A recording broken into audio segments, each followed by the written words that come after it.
మంత్రులు రాకపోయినా వీళ్ళతో ప్రభుత్వాన్ని ముందుకు నడిపించాలి, ఇది ప్రభుత్వం ఉన్నటువంటి వ్యతిరేకత కూడా మీనాక్షి నటరాజన్ గారు మీద వేసుకుని చేస్తున్నారు అనేది. మీనాక్షి నటరాజన్ మీద కాదు, మీనాక్షి నటరాజు గారు రాష్ట్ర ప్రభుత్వ పథకాలనే కదా వారు ప్రచారం చేసేది. ఏదైనా ఇన్ఛార్జీలు ఎప్పుడు పాదయాత్రలు చేసిన సందర్భం. మహాత్మా గాంధీ పాదయాత్రలు అంటేనే కాంగ్రెస్, మహాత్మా గాంధీ దండి ఉప్పు సత్యాగ్రహం. అదే విధంగా రాజశేఖర రెడ్డి గారు ఉమ్మడి రాష్ట్రంలో ఆయన పాదయాత్ర మహాప్రస్థానం. అదే విధంగా రాహుల్ గాంధీ గారు భారత్ జోడో యాత్ర 3500 కిలోమీటర్ల పైచులు నడిచారు, సుమారు 4000 కిలోమీటర్లు. రేవంత్ రెడ్డి గారు పాదయాత్ర అచ్చంపేట టు హైదరాబాద్, కొంగరకలాన్. అప్పుడు ఎమ్మెల్సీ ఎలక్షన్ రావడంతో కొంగరకలాన్తో ఆగింది, అది ఎలక్షన్ కూడా రావడంతో. కాబట్టి ఈ పాదయాత్రలు రేవంత్ రెడ్డి గారి పాదయాత్ర, బట్టి విక్రమార్క గారి పాదయాత్ర, ఈ విధంగా పాదయాత్రలు చేసి ప్రజల దగ్గరికి వెళ్ళి అధికారంలోకి వచ్చినాం. తర్వాత అధికారంలో పోవాలి, ప్రభుత్వ అధినేతల మంత్రులు ముఖ్యమంత్రులకు పనులు ఉంటాయి, చక్కబెట్టే కార్యక్రమాలు ఉంటాయి, అది పార్టీ పోద్ది. పార్టీ వెళ్లి ప్రజల యొక్క సాధక బాధకాలు వాళ్ళ హితం కోరి చేసే పాదయాత్రే జనహిత పాదయాత్ర. అంటే వాళ్ళ మేలు కోరి చేసే పాదయాత్రే జనహిత పాద. ఇంకో అంశం 42% రిజర్వేషన్లు. ఇలా బీజేపీ పార్టీ నోటితో నవ్వుతూ నొసటితో వెక్కిరిస్తున్న 42% రిజర్వేషన్లు బీసీల కాంగ్రెస్. అదే ఇప్పుడు రిజర్వేషన్ల కోసం, ఇప్పుడు 42% రిజర్వేషన్ కోసం మహేష్ కుమార్ గౌడ్ గారు, మీనాక్షి నటరాజన్ గారు ఢిల్లీ వెళ్ళి ధర్నా చేయడం ఏంటంటే నాకు అర్థం కావట్లేదు. రేవంత్ రెడ్డి గారి నాయకత్వంలో పార్టీ మొత్తం కూడా మహేష్ కుమార్ గౌడ్ గారు, మీనాక్షి నటరాజన్ గారు, ఎమ్మెల్యేలు, మంత్రులు అందరూ కూడా ఇవాళ రైల్లో బయలుదేరిన మంత్రులు మీనాక్షి గారు, రేవంత్ రెడ్డి గారు రేపటి నుంచి పార్లమెంట్ లో రాహుల్ గాంధీ గారిని, అదేవిధంగా మల్లికార్జున ఖర్గే గారిని, వీళ్ళందరిది దగ్గరికి వెళ్లి పార్లమెంట్ లో చర్చ జరిగే విధంగా, రచ్చ జరిగే విధంగా, బీసీలకు 42% రిజర్వేషన్ అమలయ్యే విధంగా పోరాటానికి నాంది పలికారు, ఢిల్లీ వేదిక చేసుకున్నారు. అందుకే ప్రత్యేక రైల్లో ఈ రోజు బయలుదేరి మధ్యాహ్నం సగం దూరం పోయి ఉంటుంది. కాదండి, సుప్రీంకోర్టు ఇప్పుడు 50 మించకూడదు అని చెప్పిన తర్వాత కూడా ఇది ఎలా, ఇది ఈ ప్రయాస వృధా కాదా నేను అనేది. ఎవరన్నారు వృధా కాదని? చట్టబద్ధంగా బీజేపీ వ్యవహార తీరు ఎట్లుందంటే, అసెంబ్లీలో ఆమోదించినప్పుడు 2 బిల్లులకు మద్దతు తెలిపారు వాళ్ళు, బీజేపీ వాళ్ళు 2 బిల్లులకు మద్దతు తెలిపి గవర్నర్ దగ్గర పంపిన తర్వాత గవర్నర్ దాన్ని ఆమోదించకుండా రాష్ట్రపతి దగ్గర పంపాడు. రాష్ట్రపతి గారు అసలు ఎంత ఔదార్యంగా ఉండాలి ఈ విషయంలో. ఆమె ఒక ఆదివాసీ బిడ్డ అయినప్పుడు బీసీలకు మేలు చేసే బిల్లు 42% రిజర్వేషన్లు, విద్యా ఉద్యోగాల్లో స్థానిక సంస్థల రిజర్వేషన్లు, దాన్ని ఆమోదించకపోవటం నేనైతే ఒక దళిత బిడ్డగా నేను బాధపడతాను. ఒక ఆదివాసీ బిడ్డ భోజనులకు మేలు చేసే బిల్లు సంతకం పెట్టకుండా తొక్కిపట్టడం ఎంతవరకు న్యాయం? ఒకసారి దానికి విధి విధానాలు ఉంటాయి కదా, చెప్తే రాజకీయ ప్రయోజనాలు కదండి. ఎన్నికల ముందే ఇచ్చిన హామీ, అసెంబ్లీ ఎన్నికల ముందే 42% రిజర్వేషన్ అనే కాన్సెప్ట్ సుప్రీంకోర్టు మీరు అన్నారు కదా జడ్జిమెంట్ పరిమితి, అయితే రాష్ట్రపతి గారు ఆమోదించలేదు. తర్వాత స్థానిక సంస్థల ఎన్నికలు చేయమని చెప్పి హైకోర్టు తీర్పిచ్చింది. ఇచ్చిన నేపథ్యంలో ఇంకో మార్గంలో 200 పంచాయతీరాజ్ చట్టంలోని 285A నిబంధనను సవరించి దాన్ని ఆర్డినెన్స్ తీసి గవర్నర్ దగ్గర పోయి సంతకం పెట్టి దాన్ని ఆమోదించమంటే వారు మళ్ళీ దాన్ని తొక్కు పెట్టారు. ఇటీవల సుప్రీంకోర్టు ఏం చెప్పింది? తమిళనాడు రాష్ట్రం విషయంలో 10 బిల్లుల్ని రాష్ట్ర గవర్నరు రాష్ట్రపతి దగ్గర 10 నెలల పాటు దాన్ని నిలుపుదల చేస్తే సుప్రీంకోర్టు న్యాయమూర్తులు ఏం చేశారంటే తీర్పు ఇచ్చారు. ఏ బిల్లును కూడా రాష్ట్రపతి కానీ గవర్నర్ కానీ 3 నెలల పాటు మించి ఉంచొద్దు. అట్లా అయితే చట్ట ప్రకారం ఆమోదించినట్లయితే నిలుపుదల చేస్తే 3 నెలలకు మించి నిలుపుదల చేస్తే అది ఆమోదించినట్లే అని చెప్పేసి తీర్పు ఇచ్చారు. కానీ ఆ తీర్పు అనేది రాష్ట్రపతిని ప్రశ్నించలేదు, రాష్ట్రపతికి సూచన చేయగలదు కానీ ఆదేశాలు ఇవ్వలేదు. ఎందుకంటే భారత రాజ్యాంగంలో 361 నిబంధన కింద వాళ్ళకి విచక్షణ అధికారాలు ఉన్నాయి. వాళ్ళని కోర్టు ప్రశ్నించలేవు, కోర్టులు నువ్వు ఇది చేయమని చెప్పలేవు, వాళ్ళ సూచన చేయగలవు. కాబట్టి అంతకుముందు అసలు ఎవరు చేశారండి తమిళనాడు రిజర్వేషన్లు? ఈ మాటకు వస్తే తమిళనాడులో ఈ రోజు 69% రిజర్వేషన్లు అమలవుతున్నాయి. ఆ రిజర్వేషన్లు అమలుకు కారణం ఎవరు? కాంగ్రెస్ ప్రభుత్వం కాదా? కాంగ్రెస్ ప్రభుత్వం 1994లో పివి నరసింహారావు ప్రధానమంత్రిగా, అంటే మాజీ ప్రధాని పివి నరసింహారావు గారు 76 రాజ్యాంగ సవరణ చేసి తమిళనాడులో 669% రిజర్వేషన్లకు రక్షణ కల్పించే విధంగా భారత రాజ్యాంగం 9వ షెడ్యూల్లో చేర్చారు. మరి మేము చేసినాం కదా ఆ రోజు రాష్ట్ర ప్రభుత్వం వేరుంది అక్కడ. తర్వాత కేంద్ర ప్రభుత్వం ఈ రాష్ట్రంలో కూడా రావాలంటున్నా. అక్కడ 69% మొత్తం కలిపి 60% అవుతున్నాయి, ఇంకా తక్కువ రిజర్వేషన్లు. సుప్రీంకోర్టు మనసు ఉంటే మార్గం ఉంటది. బీసీలకు మేలు చేసే విషయంలో సుప్రీంకోర్టు తీర్పు అడ్డంకి కాదు. 9వ షెడ్యూల్లో చేర్చే అవకాశం బీజేపీ కేంద్ర ప్రభుత్వానికి ఉంది. కానీ కాంగ్రెస్ కు పేరు వస్తుంది, రాహుల్ గాంధీ వెంట బీసీలంతా వెంట ఉంటారు, రేపు ఆయన ప్రధానమంత్రి చేస్తారు అని చెప్పి బీజేపీ ప్రభుత్వం కుట్ర పంతుంది. ఏ సాగుతో ముస్లింలు చేర్చారు అని. ముస్లింలు మేము చేర్చడం ఏంది, మీరు చేర్చలేదా? వాళ్ళు ముస్లింలు కాదు పాపం, వాళ్ళు ఎప్పుడో గోల్కొండ సుల్తాన్లు మొఘలుల కాలంలో మన బిడ్డలే, తెలుగు బిడ్డలే, మన వాళ్ళే వాళ్ళ ఉపాధి కోసం ఆ ముస్లిం నవాబుల ఇళ్ళ దగ్గర రకరకాల పారిశుద్ధ పనులు, తర్వాత మంగళ పనులు, దోబీ పనులు అంటే రజక పనులు, ఇతర పనులు నిమగ్నం అయిపోయి వాళ్ళ ఉపాధి కోసం వాళ్ళ సంస్కృతిలో జీవిస్తున్నారు వాళ్ళు. కానీ వాళ్ళని మా నిజమైనటువంటి ముస్లింలు ఎవరైతే ఓసీలుగా ఉన్న ముస్లింలు ఉన్నారో వాళ్ళ ముస్లింలు అంగీకరించరు వాళ్ళు. అక్కడ కూడా వివక్ష ఉన్నది. కాబట్టి దాన్ని గుర్తించినటువంటి భారత రాజ్యాంగ కమిషన్లు వాళ్ళని కులాలను చేర్చేది ఎవరంటే ప్రభుత్వాలు కాదు, రాజ్యాంగబద్ధమైన కమిషన్లు వాళ్ళని బీసీలో ఓబీసీలో చేర్చారు. అట్లంటే గుజరాత్ లో బీజేపీ వాళ్ళు ఎప్పుడో వాళ్ళు ఏం చేశారు, 70 ముస్లిం కులాల ఫక్తు ముస్లిం పేరుతో ఉన్న కులాలని 70 కులాలని మరి ఎట్లా చేర్చారంటే ఓబీసీ కేటగిరీలో. అక్కడేమో అట్లా చేశారు, ఇక్కడేమో అదే విధానం అనుసరించి మేము చేస్తున్నాం. అంటే మిగతా 7 రాష్ట్రాల్లో ఉన్నాయి, కర్ణాటకలో ఉన్నది, రాజస్థాన్ లో ఉన్నది, ఉత్తరప్రదేశ్ లో ఉన్నది, తమిళనాడులో ఉన్నది, ఇంకా ఇతర రాష్ట్రాల్లో ఉన్నది. అమలైతుందని మేము ఇక్కడ అమలు చేస్తే రాజ్యాంగబద్ధంగా ఇది తప్పు అంటారు. అంటే అర్థం ఏంది, సాకు, ఏదో ఒక సాకు. ముస్లింల జనాభా శాస్త్రీయబద్ధంగా ఇక్కడ నిజమైనట్లు ఓసీ ముస్లిం 2.48% ఉన్నారు.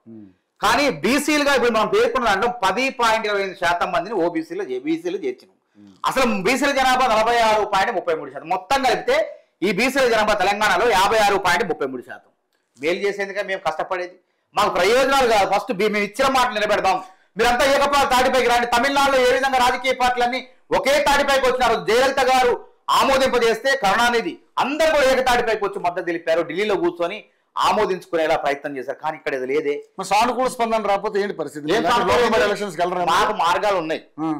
కోర్టును టైం కోరొచ్చు, గవర్నర్ దగ్గర బిల్లు పెండింగ్ లో ఉంది, తర్వాత రాష్ట్రపతి దగ్గర పెండింగ్ లో ఉంది. మాకు సమయం కోర్టు నడవచ్చు. కోర్టు ఒప్పుకోలేదు అనుకోండి, ఎలక్షన్ జరపాల్సింది అని చెప్పింది అనుకోండి, మా దగ్గర ఇంకో వ్యూహాత్మకమైన ఆలోచన ఉంది, తప్పకుండా ఎన్నికలబోతాం. బీసీలకు 42 ఈ లోపు ఢిల్లీలో రేపు 6వ తారీఖున జంతర్ మంతర్ లో గల్లీ, తెలంగాణ గల్లీల నుంచి ఢిల్లీలో జంతర్ మంతర్ గల్లీలో లొల్లి చేయబోతున్నాం. బీసీలకు న్యాయం జరగాలి, 42% రిజర్వేషన్లు బీజేపీ ప్రభుత్వం రాష్ట్రపతి ఆమోదించాలి, 9వ షెడ్యూల్లో చేర్చాలని చెప్పి లొల్లి చేయబోతున్నాం. వారి ఎత్తున చూసారుగా వేదికల రేవంత్ రెడ్డి గారు నాయకత్వం. సానుకూల స్పందన రాకపోతే మీ వ్యూహం మీకు తప్పకుండా మాకున్నటువంటి వ్యూహాలు మాకు. ఎందుకంటే ఈ దేశంలో రిజర్వేషన్ సెప్టెంబర్ 30 రవి గారు ఒకసారి ఆలోచన చేయండి. ఈ దేశంలో ఎవరికి ఇచ్చినా రిజర్వేషన్లు కాంగ్రెసే ఇచ్చింది. బీజేపీ కూడా అప్పుడు బుట్టలేదు, బీఆర్ఎస్ వాడు లేనే లేడు. ఇవాళ ఎస్టీలు ఆదివాసీలను భారత రాజ్యాంగంలో పెట్టి రిజర్వేషన్లు ఎవరు ఇచ్చింది? కాంగ్రెస్ ప్రభుత్వం. ఆ తర్వాత ఓబీసీలకు ఇప్పుడు అమలవుతున్న 27% రిజర్వేషన్లు ఎవరు ఇచ్చారు? కాంగ్రెస్ ప్రభుత్వం, పివి నరసింహరావు ప్రభుత్వం. 94, 91, 92, 93, 94వ సంవత్సరంలో ఇప్పుడు ఇచ్చారు. ఏది ఇచ్చినా కాంగ్రెస్. ఓబీ ఎట్లయింది? మండల కమిషన్ సిఫార్సులు చేసింది 27% రిజర్వేషన్ నియమని. కమిషన్ అది చేస్తే అప్పుడు విపి సింగ్ 90లో ప్రధానమంత్రిగా ఉన్నారు. ఆ ప్రభుత్వానికి బీజేపీ మద్దతు ఉంది, పొత్తులు నడుస్తున్న ప్రభుత్వం. మండల కమిషన్ సిఫార్సులు 27% రిజర్వేషన్లు బీసీలకు అమలు చేయబోతుంటే కుట్రతో కుళ్ళు బుద్ధితో బీజేపీ పార్టీ ఏం చేసిందంటే కమండల్ ఉద్యమాన్ని తీసుకొచ్చి, మండలికి వ్యతిరేకంగా కమండల్ ఉద్యమాన్ని తీసుకొచ్చి పెద్ద ఎత్తున పోరాటాలు చేశారు. తర్వాత చివరికి ఏం చేశారంటే ప్రభుత్వానికి, విపి సింగ్ ప్రభుత్వానికి మద్దతు ఉపసంహరించుకొని ఆ ప్రభుత్వాన్ని పడగొట్టిన తర్వాత కాంగ్రెస్ ప్రభుత్వం అధికారంలోకి వచ్చింది. పివి నరసింహరావు గారు ప్రధానమంత్రిగా ఉన్నప్పుడు 27% రిజర్వేషన్లు అమలవుతున్నాయి. ఇది కాంగ్రెస్ ప్రభుత్వమే చేసింది. అదేవిధంగా ఓబీసీలకు 2006 దాకా కేంద్రీయ విద్యా సంస్థ రిజర్వేషన్లు, సెంట్రల్ యూనివర్సిటీలు, ఐఐటి, ఐఐఎం, కేంద్రీయ విద్యా సంస్థ రిజర్వేషన్ లేకపోతే సోనియా గాంధీ గారి నాయకత్వంలో దివంగత ప్రధాని మన్మోహన్ సింగ్ గారు 27% రిజర్వేషన్లు కల్పించి ఇలా ఓబీసీలు రిజర్వేషన్లు అమలు చేస్తున్నారు. అది ఎవరు చేశారు? కాంగ్రెస్ ప్రభుత్వం కాదా? అక్కడ దాకా తమిళనాడులో 69% రిజర్వేషన్లు కాంగ్రెస్ ప్రభుత్వమే. లంబాడీలు బీసీలుగా ఉంటే 75 వరకు లంబాడీలను ఎస్టీ జాబితాలు చేర్చింది ఇందిరాగాంధీ గారు కాదా? గుర్తుపెట్టుకోండి, అన్ని చేసింది కాంగ్రెసే. ఒకవేళ వీళ్ళు ఒప్పుకోకపోతే తప్పకుండా రాహుల్ గాంధీ గారు రేపు చట్టబద్ధం చేస్తాడు, బీసీలకు రాజ్యాధికారం దిశగా ఆయన న్యాయం చేస్తాడు. 42% అంతకన్నా ఎక్కువ రిజర్వేషన్లు అమలు చేస్తాడు ఆయన. రాహుల్ గాంధీ గారు ఏమన్నారు? ఆ పరిమితి ఎత్తేయండి, అసలు అదేది వెంటనే చట్టం చేయండి. 50% పరిమితి ఏంది? ఎక్కడ రాజ్యాంగంలో ఉందా? ఇది కోర్టు తీర్పిచ్చింది. కాబట్టి రిజర్వేషన్లు అమలు చేయడంలో ఇత్నా ఆబాది ఉత్నా మేమెంతో మాకంత వాటా అని చెప్పి రాహుల్ గాంధీ అంటాడు.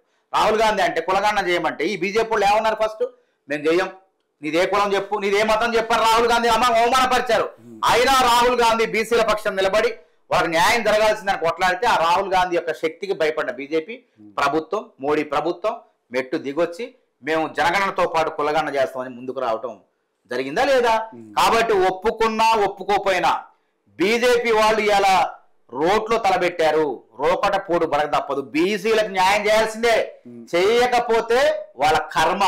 బీసీలకు ద్రోహం చేసిన వాళ్ళు అవుతారు. కాబట్టి ఆ ఒత్తిడి, ఆ బలం రాహుల్ గాంధీ దగ్గర ఉంది. రాహుల్ గాంధీ గారు తప్పకుండా దేశవ్యాప్తంగా బీసీలకి అన్యాయం చేస్తారు. మీరు ఎందుకు అనుకుంటున్నారు? బీసీ ముఖ్యమంత్రి చేద్దామని వాళ్ళు అనుకుంటున్నారు. ఎవరు ముఖ్యమంత్రి ఎంత చెప్పినగా ఇవన్నీ ఉత్తుత్త వ్యవహారాలు అంటున్నా. బీసీ యొక్క 42% రిజర్వేషన్లని బీజేపీ ప్రభుత్వం అసెంబ్లీలో మద్దతు తెలిపి కేంద్రంలో పార్లమెంట్ లో వ్యతిరేకించడం ఏంది? రాష్ట్రపతి ఆమోదం తెలపకుండా ఉంచడం ఏంది? ఎంతవరకు న్యాయం చెప్పండి. కాబట్టి బీజేపీ పార్టీ, బీజేపీ ప్రభుత్వం, కేంద్ర ప్రభుత్వం బీసీ రిజర్వేషన్లు చేయడం ఇష్టం లేదు. బీసీ రిజర్వేషన్లని నోటితో నవ్వుతూ నొసటితో వికరిస్తుంది.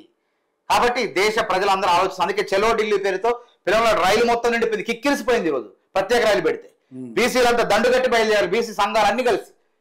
కాబట్టి ఈ ఉపద్రవం ముంచుకొస్తుంది. కాబట్టి వచ్చినట్టు అంగీకరించాల్సిందే, వచ్చినట్టు ఆమోదించాల్సిందే, బీసీలకు న్యాయం చేయాల్సిందే. రాహుల్ గాంధీ పరపతి పెరుగుతుంది. కాబట్టి రాహుల్ గాంధీకి బీసీలు అండగా ఉంటారు. ఈ భయంతోనే వాళ్ళు చేయలేకపోతున్నారు. మీరు చేస్తే మీరు వెంట ఉంటారు. చేయండి. మీరు అధికారంలో ఉన్నారు. ఆ రోజు మేము అధికారంలో ఉన్నాం. బీసీలకు రిజర్వేషన్లు ఇచ్చిన 20%. తమిళనాడు రిజర్వేషన్లు పెంచింది కాంగ్రెస్ ప్రభుత్వాలే. కాబట్టి ఈ రోజు మీరు చేయకపోతే రాహుల్ గాంధీ చేస్తాడు. చట్టబద్ధంగా ఎక్కువ రిజర్వేషన్లు పెంచుతారు. 50% సీలింగ్ తీసేస్తాడు. ప్రైవేట్ రంగంలో కూడా రిజర్వేషన్లు ఇస్తా అని చెప్పి రాహుల్ గాంధీ అంటాడు. దాన్ని అమలు చేయమంటాడు. చేయలేకపోతున్నారు. కాబట్టి తప్పకుండా కాంగ్రెస్ పార్టీ న్యాయం చేస్తుంది. బీసీలకు న్యాయం జరిగే విధంగా ఈ రాష్ట్రంలో ముందుకు పోతాం. రైట్. ఇంకోటి వర్గీకరణ అంశం కూడా గుర్తుపెట్టుకోండి. వర్గీకరణ ఎవరు అమలు చేశారండి? ఈ దేశంలో సుప్రీంకోర్టు తీర్పుని ఎవరైనా అమలు చేశారా?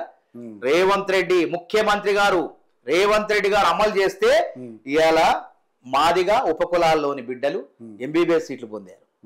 ఇలా ఇంజనీరింగ్ కౌన్సిల్ జరుగుతుంది. ఆ ఎంబీబీఎస్ సీట్ల విషయంలోనే మొన్న చాలా మంది పేరెంట్స్ వచ్చి నిట్ విద్యార్థులకు సంబంధించినటువంటి అన్యాయం జరుగుతుంది తెలంగాణ విద్యార్థులకి.